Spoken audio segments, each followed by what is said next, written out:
Ooh, well, good morning. It's a chilly morning this morning. I had to put my jacket on. Look at that. All right, well, today we're just going to bring you along with us. Just spend the day with us. We hope you will anyway. It'll be a short video, but it'll take me all day to make it. So it's early in the morning. I guess it's about 7:30. I guess that's a relative term, isn't it? Early to me might not be early to you.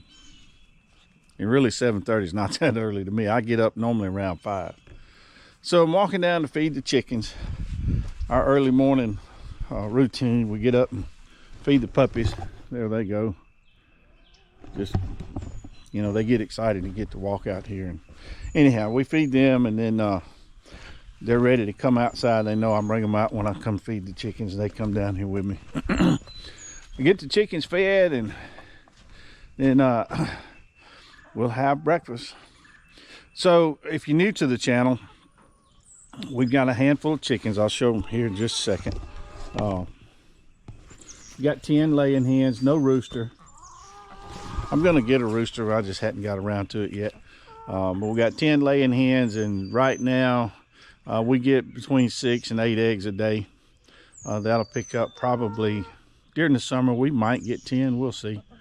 But I come down, feed them every morning. We do have a playlist, I believe, about building the chicken coop and the chickens. So if you're new to the channel, you know, be sure to go watch that. So I'm going to get them fed this morning, and then I'm going to go back and have breakfast. My breakfast is kind of unique. I like it. Consists of eggs and bacon. So I got fresh eggs from my chickens, and the bacon we make ourselves. We get pork bellies from a shop, a butcher, and we cure it and smoke it and make our own bacon, and it's just delicious. There's a playlist out there about how to smoke bacon. So if you get the opportunity, go watch that playlist if that's something you're interested in. So I'm going to get these chickens fed, and we're going to head back inside.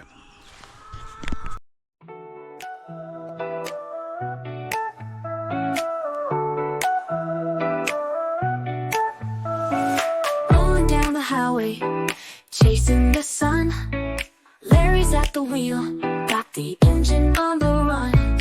Salty's got the playlist, singing out loud.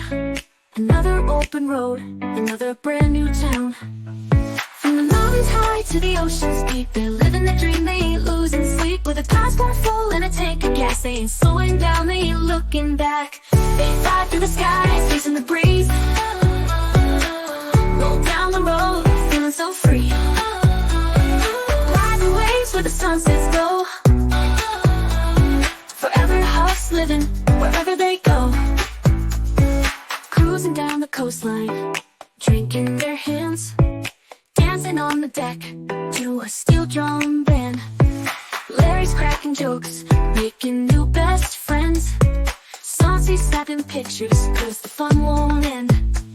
From the northern lights to the streets of Rome, everywhere they go, they make it their home. With the world so big and their hearts so wide, they'll keep on moving till the end of the ride. It's hard for me to do this with one hand and hold the GoPro with the other, but you get the gist of what we got going here for the feeding this morning. So what I do is I throw them a little bit of corn. That's the first thing. They're out there just having a good time with that corn. And while they're eating the corn, I put them some regular laying pellets in their pens. I do some on the inside, some on the outside, depending on weather. You know, if we got rain coming, I feed everything on the inside of the coop. They know that I do that, and they go in there and find it. All right. They're happy.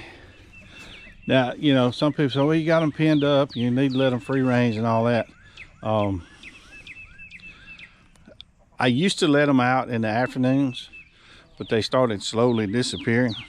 So we are in the country. We have, you know, raccoons and fox and coyote and different things like that. So they're better off being protected in here, and they've got plenty of room. You can see I got this, you know, kind of heavy wire and then I made that with that, you know, the predators we have around here is not going to get through that. I've got a net on the top to keep any airborne hawks or anything from getting in.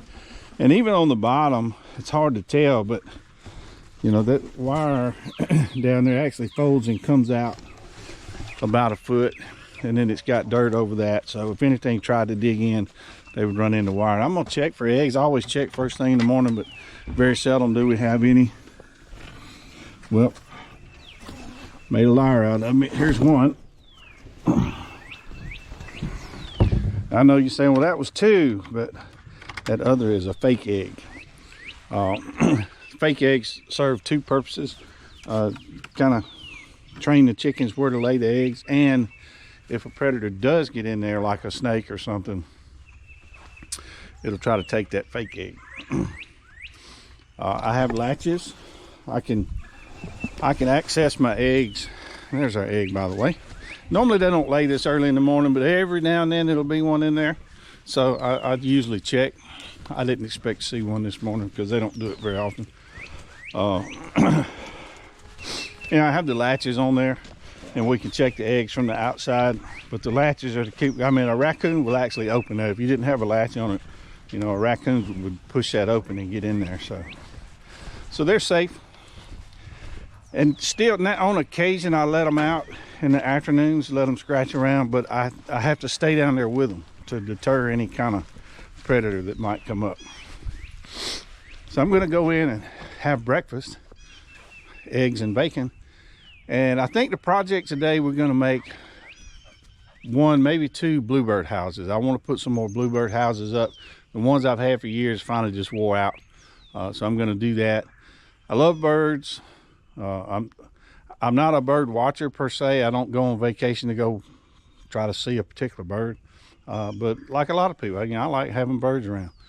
So we're gonna build some bluebird houses this morning. I'll bring you along with that. I'm gonna build a couple of different ones. I kind of got an idea. I wanna have one where I can look in it and document as the little ones are being, you know, eggs are being laid and little ones are being hatched and them getting out. Just kind of make a little series of that with the bluebirds. I don't know if I'll be able to. I'm gonna try. You know, we'll see. And along the line of birds, we've also got a bird feeder that has a camera on it, and we usually run that most mornings between 7 and 9. So if you haven't already, tune in and watch our bird feeder in the mornings. So breakfast time. Well, breakfast was good. Now I got the side by side out. Gonna go look around a little bit. So we were out in the country. Well, I'm out in the country here, but we've got some land that's really far out where we have our hunting camp, and we were out there for the past few days. We're still working on it. Put a little trim down, put a light up. I might have some footage of that. I don't really remember. But anyway, we're back, and I brought my side-by-side back. I normally leave it out there for the winter, and then during the summer I bring it back. So I haven't unloaded anyway. I thought I'd just take a ride around the place before I put it up, and then we're going to work on some bird houses. But yeah, breakfast was delicious. Fresh eggs, homemade bacon. Let's go ride a little bit.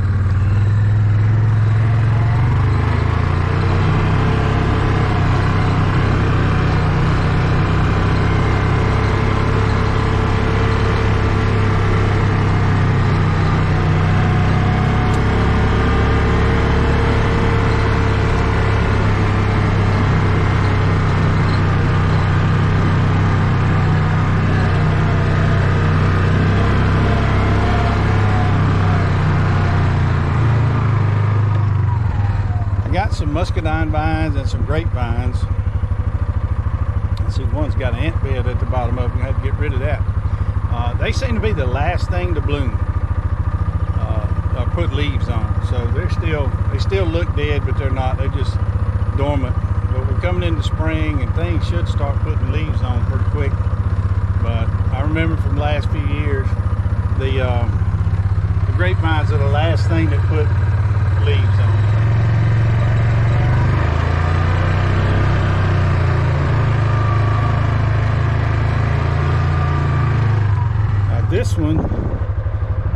thorns on it, but this is a mayhaw. I've got 2 of them. I don't remember exactly when they put their leaves on, but it takes about 5 years for them to start making fruit. And we like to make jelly out of mayhaw jelly. That's the best jelly in the world. And here I've got 2 pear trees.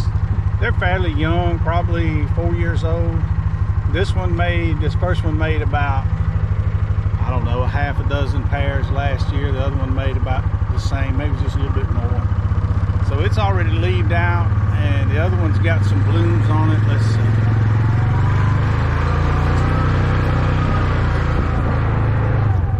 Oh yeah, you can see it's getting blooms on it, and getting leaves on it. So hopefully we'll have a nice number of pears on that this year.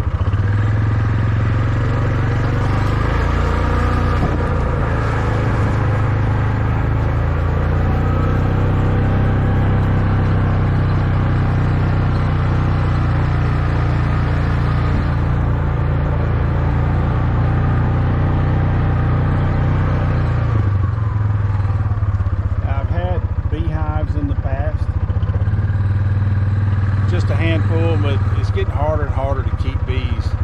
I had 1 hive left last year that was good and strong, and then they just left. So I got plenty of honey for now, so I'm not that concerned about jumping back into the bee business. But if a hive moves in, you know, we catch a swarm, that's fine.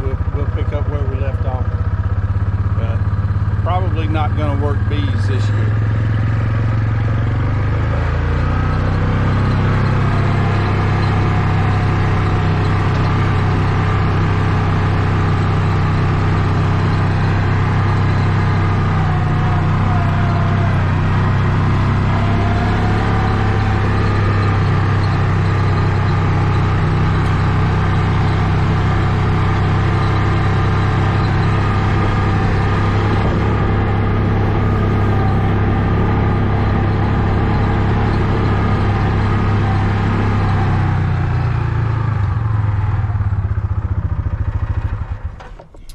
So that's kind of the little ride I like to make. I got a couple more fruit trees on the other side of the house. I'll walk down there and check them in a minute. So I wanted to show our 5th wheel. We do quite a few videos about camping. So if you haven't looked at those, if you're interested in camping, then check those videos out. Then of course I've got my old trucks. I've got an 89 Dodge right there. Inside the shop is a 79 Dodge. So I'm working on those, getting those fixed up. The one inside the shop is taken completely apart, so it's going to be a long-term project. This one out here in the yard, I'm hoping to be putting some paint on that one pretty soon. And then the other thing we have out here is our pontoon boat. I take it out during the winter. We have a slip on the river close to here, so soon we're going to be putting it back in the river. And we have a few videos about our pontoon. We refurbished that pontoon a couple of years ago from the floor up, and we have a series of videos on that. So if you haven't seen that, go back and watch it. So that kind of gets us caught up to where we are today, my piddling, before I get started making some bird houses. So hang with us. Let's make some bluebird houses. Do you guys have bluebird houses? I mean, or any kind of bird houses. I like the birds. I have a martin house. I don't know if you can see it. It's kind of over there by the pond.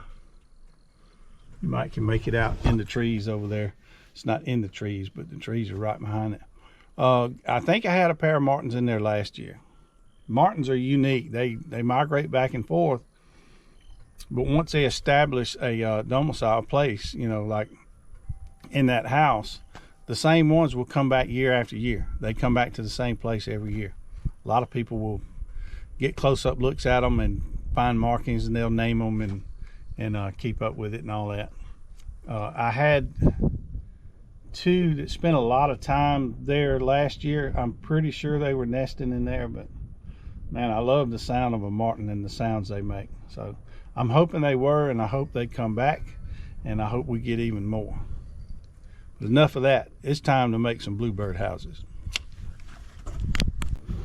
All right, it's time to make a bluebird house. Now this is going to be a very simple bluebird house, and you can make it for less than $5. So we take just a regular old privacy fence board, 6 inches, which is actually 5.5. And I went ahead and marked it so I can show you what we got. Up here where the dog ears are, they call them dog ears, we're going to cut that 4.5 and probably cut 2 more corners off. That's going to be for the bottom, and we'll show you why we're using that piece as we build it, but it's basically for ventilation. And then I'm going to do a 13-inch cut, which is going to be the back. And then I'm going to do a 9, which will be the front. We'll put our hole up here. Going to have an 1.5 inch hole, and it needs to be at least 6 inches up from the bottom. The bluebird needs to be able to put a nest way down here, so hopefully predators can't reach in there and get to anything. And we might go ahead and put something else on the outside to even further enhance that.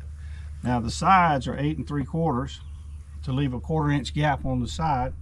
It's not a have to. I've seen a lot of people that would cut all 3 of these 9 inches. These boards are rough cut, and it's going to fit together kind of sloppy anyway, and it normally leaves little cracks here and there. And although you might not think that looks great when you put it together, it's actually beneficial to the birds. They get a little ventilation in there. And then another side for 8 3/4, and then the top is 7 inches. Some people will cut their sides at a slight angle so the top can have an angle to it. I've never seen that to be a problem. I've built hundreds of these, and I always just leave the top flat, and it seems to work fine. The birds don't seem to mind. So that's our marks. So 4.5, 13, 9, 8 3/4, 8 3/4, and then I didn't write a 7 on that. Let me put a 7 on there. If we're going to go this far with it, we might as well put a 7 down there. And 7 inches for that. And you have a little bit left over that you can use on the next birdhouse. And we do have another piece. I might make a second one and just make it a little different. Now you can go elaborate if you want to. You can keep it simple. I keep it simple. I put this together with screws. I don't use hinges where I can open it up and all that kind of stuff. At the end of the season, I can take 4 screws out on the top, pull the top off, clean it out, and it's ready for the next season. Some people like to put hinges so they can open it up and clean it out. I'm hoping, I want to watch the birds this year and try to document, and I might end up taking a little bit more off here so we have a little bit bigger gap. And the reason for that is I can slide a cell phone up in that slot and take a picture of what's going on the inside. But we'll look at that as we put it together. Let me make some cuts, and then we'll throw this first one together. Stay with me.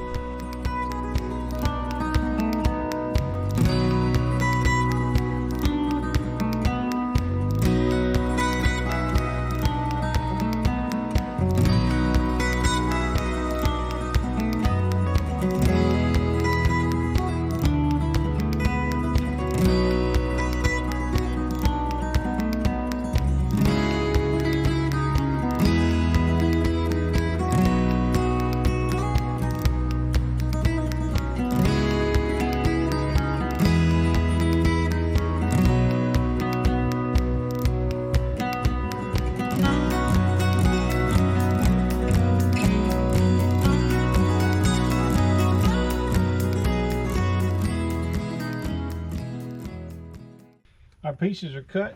I tried to skim through that real quick. I mean, you've seen people cut boards before. I want you to see, when I was talking about, if you can see how bent that board is. That's just the way these fence boards are. So using these boards are a good cheap way to do it.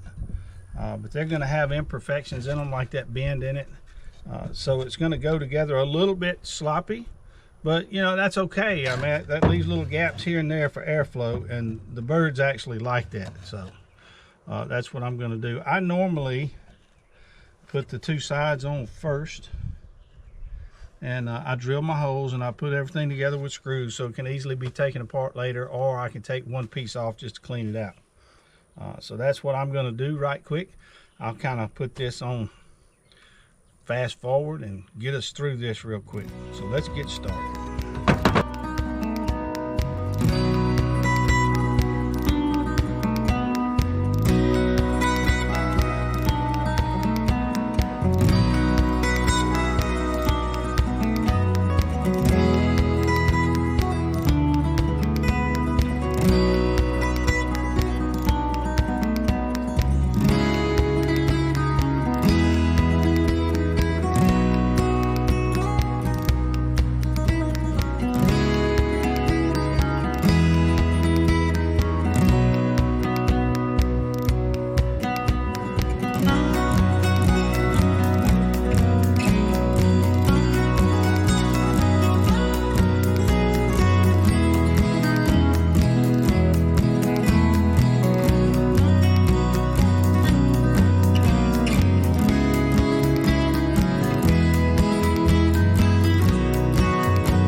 Here's a little bit of a change I'm gonna have to make because these boards are curved so bad. I'm gonna have to trim this piece just a little bit to get it in there for that bottom.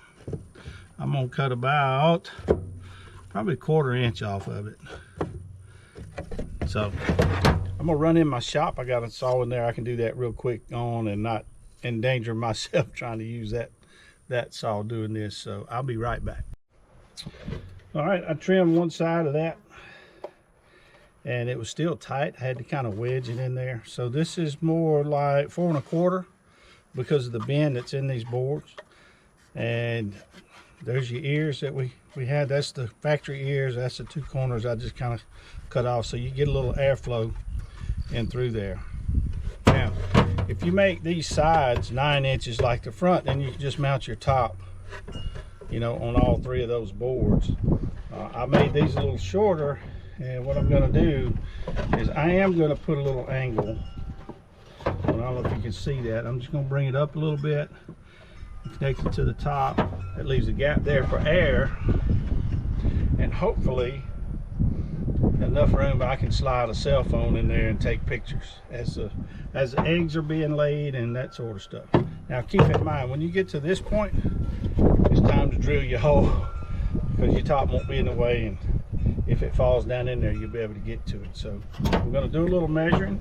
I'm going to make sure I'm 6 inches up, at least 6 inches up to the bottom of the hole, and then I'm going to center it, and you want 1.5 inch hole. So there's 6 inches right here, so I can go up 3/4 from there, and then make sure I'm centered. It's 5.5, 2 3/4. We were close.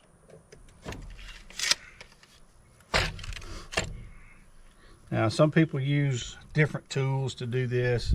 You can use little hand tools like I'm doing. You can take it in if you have a shop, you know, use drill presses and that sort of thing.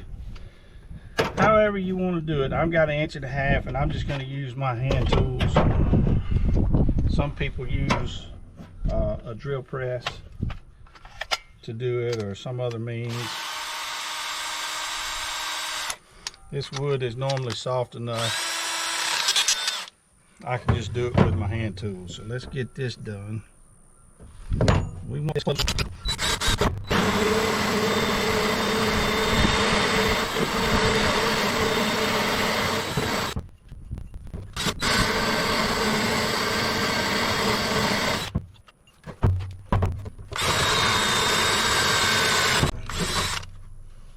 All right, so that one stayed in there.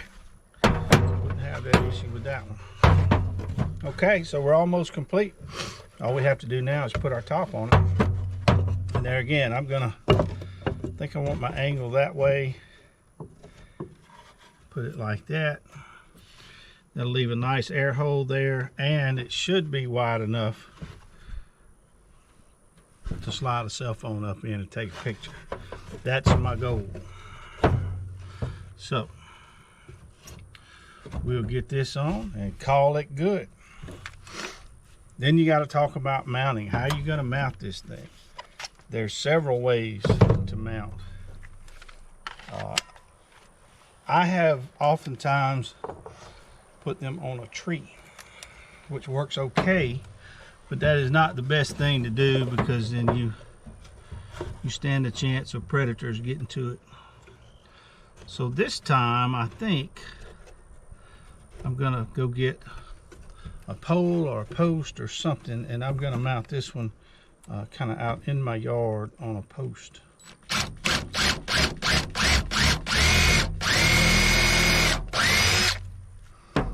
You can take and just put screws in top and bottom and screw it into a fence or a tree or anything like that, and it will work. But there again, that's not really the best practice. It's best to put it on a pole or something, kind of in the open, maybe with trees nearby. So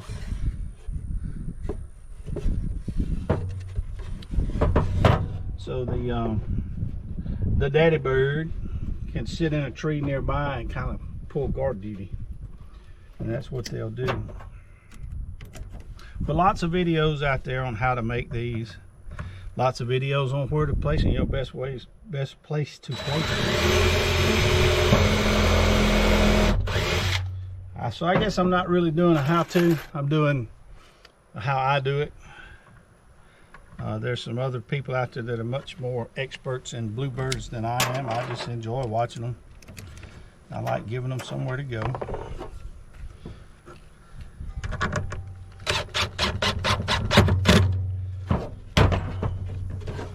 All right, a couple of screws right there. Actually, I might just put one screw in this front. I'm gonna leave it where I can take these screws out of the back and the one out of the top, take the top off and clean it out at the end of the season. I think that's what I'll do. I'm just gonna put one screw on that top.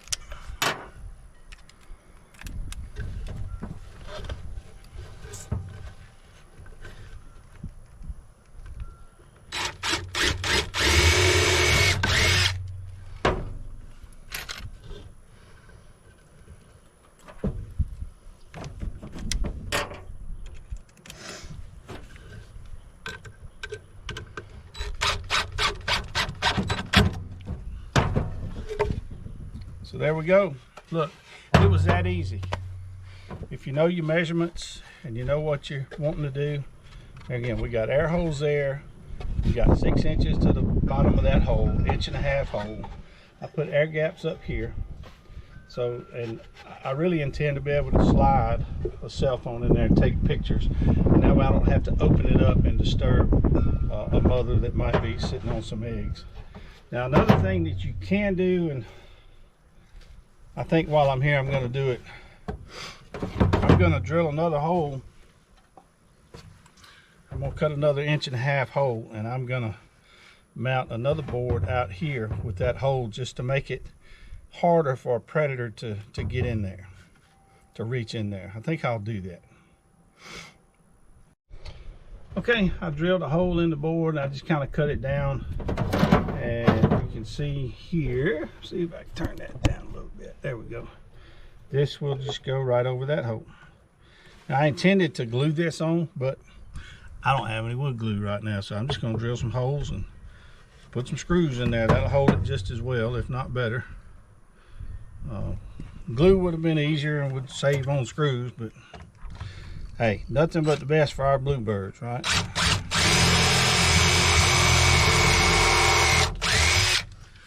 Now, some people will, on the back side of this front board, cut some grooves in there down here, so when the young ones, the fledglings, are trying to crawl out, it gives them something to grab.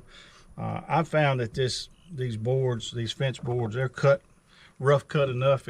They got good gripping surface on there, so I don't bother with these boards. There we go. There's one. Gonna put a few more, and we'll call this one done.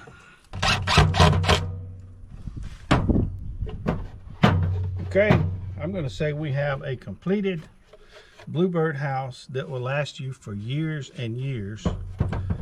Less than $5 material, and maybe 20 minutes, 30 minutes at most, and that's filming. You know, you can do things quicker when you're not filming. So this one's ready to mount. Problem is, I don't have anything to mount it on right now, so I'm hoping we're going to get to town today. I'm pretty sure we will, but if not, tomorrow. And I think I'm going to get a metal T-post, drive in the ground and mount this on that. I didn't really discuss how I'm going to, I really hadn't made my mind up yet, but probably going to use some wire or something on the back so I can attach it to the post. I mean, it's all sorts of ways you can mount these boxes. So I'm hoping to get this mounted today, and I intend to have a series on this bird box and what comes in it, and get pictures as they lay eggs and watch them hatch. There's videos out there about height to put these. I normally put them about 5 foot. I think there is a between this and that number out there. I don't know exactly what that is, but I know it's somewhere around 5 foot high, so you can get to them easily. And the bluebirds love it. they will have, you could have as many as 3 different hatchlings come out each season. And we have bluebirds here. I've had other boxes up before. The last box I had, it finally just wore out, so it was time to build new ones. And here we go. You can build this and it'll last you for years. So good luck on your birdhouse building. And I'll either end this one here or I'll end it with us putting it up, depending on how far I get today.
Well, there we go. One birdhouse up. We'll see how it goes. We'll keep you posted. I'm gonna build another one probably tomorrow and put it up a little further down, so we'll have 2 up. But easy way to do a bluebird house. And we're gonna start a little video log of how this one goes and what comes in there and what hatches out and all that good stuff. So stay tuned and thanks for watching. Where the sunsets go, forever huffs living wherever they go. No map, no plan, just a ticket in hand. They'll follow the stars and the golden sand. Every new town, another great story. Living this life in all of its glory. They fly through the skies, chasing the breeze. Roll down the road, feeling so free. Ride the waves where the sunsets go. Forever huffs living wherever they go. So if you see them on by, give them a wave. They're choosing adventure, they're feeling brave. Larry and Saucy, hearts open wide. Forever huffs living, enjoying the ride.